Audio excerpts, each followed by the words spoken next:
We were talking about the movie Children of Men.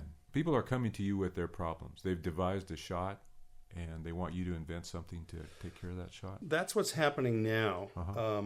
And we now have an arsenal of tools, very, very sophisticated tools, that allow me to control the movement of cameras with tremendous precision and repeatability, and to be able to do that in environments that, the typical kinds of equipment which is built without consideration for weight. Our stuff, we use carbon fiber in the construction of most of our products now to make it extremely rigid, greater strength than steel, but less weight than aluminum.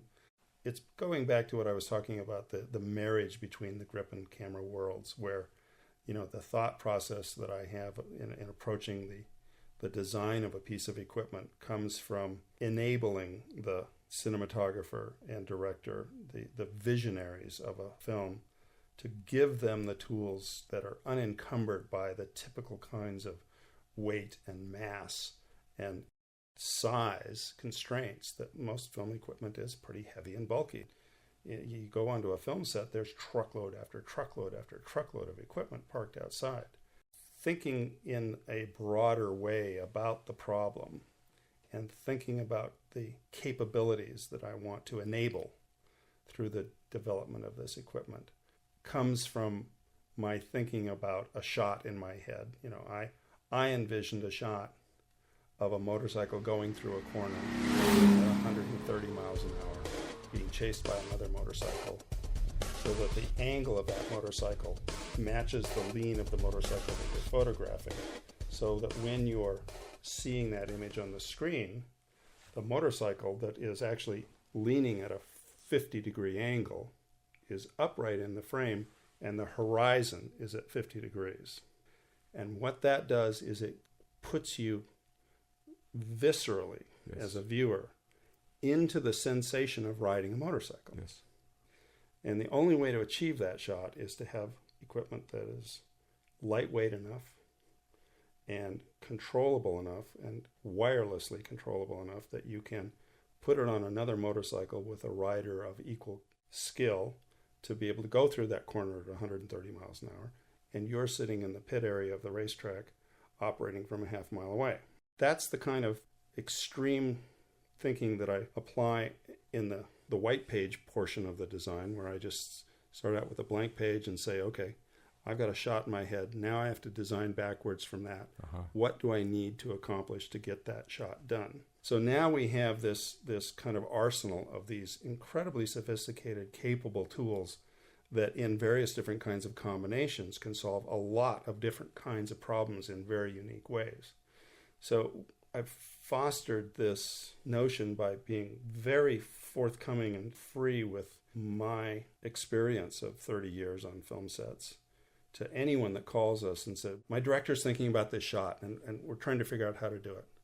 And I'll say, okay, describe in detail what you want to do and let me work from that to describe to you what your equipment package is. And that is so unique in the world of equipment rental. I mean, if people call up Panavision, they go, we want a Millennium, we want a 10-to-1 zoom. I mean, they're just dictating what equipment they want. Right. There is no advisor relationship to problem solving the creative part of the filmmaking process from the equipment side. It's sort of like, yeah, you want a dolly? We got a dolly. You want a lens? I got a lens. You want a filter? I got a filter. Uh-huh. My approach, to me, that is every bit as exciting as being on the set as a cinematographer, which I don't do anymore. I don't shoot anymore. I haven't shot anything in 5 years. Yeah. And I decline when directors that I used to shoot for call me, and I just say, I'm too busy. I can't.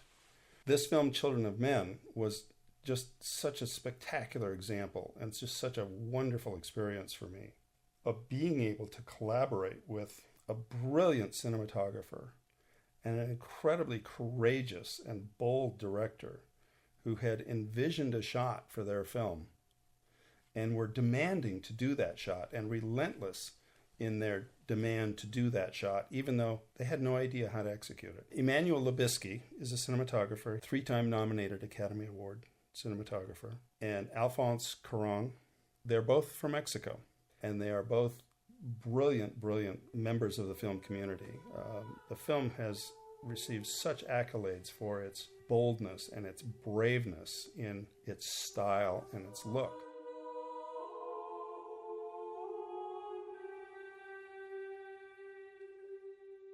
Part of that style and look is very, very long takes, almost documentary style, but extremely intricately choreographed action. In some cases, these shots go on for 6, 7, 8, 9 minutes. And those kinds of takes, their inspiration was watching documentary footage from war zones around the world. It's the same sort of thing that I was talking about, how you want to put your viewer viscerally. You want their gut to tighten up. You want that emotion. To me, that is the key of successful cinematography. And the emotion of the scene that we were involved with was one that started out very lighthearted, almost comical, and ends up in the most horrific kinds of nightmarish sequence of events that completely changes the whole course of the film. This takes place inside a moving car, driving down a road, with 5 people in the car. And the camera is able to move from the front of the car to the back of the car, to the left of the car, to the right of the car, inside the car, and back outside the car, in a seamless shot that goes on for 7 minutes. And this is not just some bucolic drive down the country road. I mean, all kinds of action is choreographed to this shot. People get killed in the car in this shot. The car is stormed by 200 people in this shot. It's a shot that makes the viewer feel absolutely trapped and as helpless as the people in this car come to feel. No one's ever done that shot before. Alphonse Cuarón and Emmanuel Lubisky, who everybody calls Chivo, had put it into their heads that they were going to execute this shot no matter what. And they had spent 2 months in England, where the film was shot, trying to devise some way to do this shot. And Chivo called me 10 days before the film was supposed to start shooting. And as soon as he described the shot to me, I was putting together the pieces of equipment that we had in our arsenal together, and knowing what I had to do to make their interface as seamless as it needed to be and as easy to operate as it needed to be to execute this shot. And so on the phone, I said to him, yeah, we can do that. Thinking, oh, yeah, I'll probably have a couple of weeks to work this out. That won't be too bad. And he said, oh, that's fantastic. That's fantastic. He was so excited. He said, I was afraid that we were going to have to compromise the shot, and it's so integrated into the whole film. And he was so excited. He said, I'll have my producer call you. So about 10 minutes later, my phone rings, and it was his producer who said, Chivo's on a flight from London tomorrow. He'll be in your shop Saturday morning, and he wants to see a demonstration of this. A demonstration. A demonstration of the equipment working on a moving vehicle. No. And what I had in mind was basically using 2 of our existing pieces of equipment that can move a camera and combine them into an XY axis, so that I could use that to drive the camera in any kind of pattern underneath the grid created by this pairing of our existing products. I needed to devise a way to mechanically couple them that was vibration free and electronically control the 2 of them from a very simple user interface, which turned out to be just a simple joystick, so that it became a very, very kind of intuitively operated piece of equipment that you could just almost sort of will the camera into any kind of pattern of movement underneath this grid. He called me on a Thursday afternoon. On Saturday morning, 36 hours later, we were driving around Burbank, California, through the city streets, and he was screaming at the top of his lungs with joy because he was just sitting there operating the camera and being able to move it in any kind of pattern that he wanted. By the following Friday, I was in London with the equipment, building it onto a rig for the film. So we've used this technology to spark the imagination of the greatest filmmakers in the world, to give them another tool to execute their vision.